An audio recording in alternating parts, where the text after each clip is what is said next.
चंद्र के जय।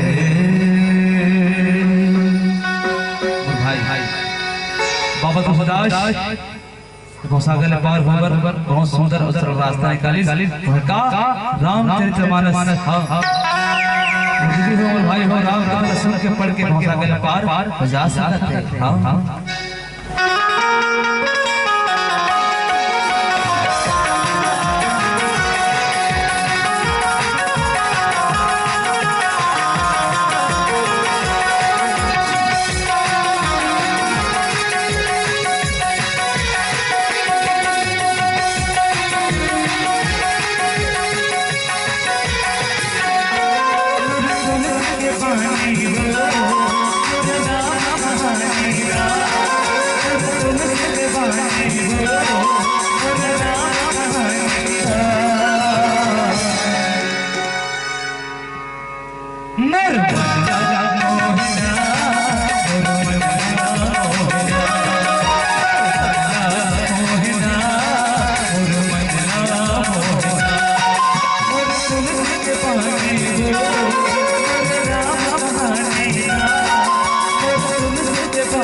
राम यदि कुछ जिंदगी उतार ले जाए तो जिंदगी सफल और सार्थक हो सकती है।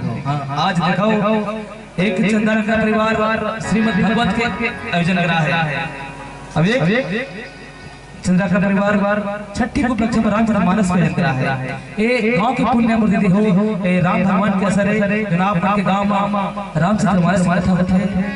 ऊपर से आप सब जुड़े हैं निसंकोच आप सब जिंदगी बदलाव आज मूर्ति हो और श्री रामचंद्र की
एक बार जोरदार राम जी के नाम पर जयकारा हो जाए। आप सब भागवत पंडाल में एक बार जोरदार परमात्मा का नाम आवाज हो जाए। बोल श्री रामचंद्र की।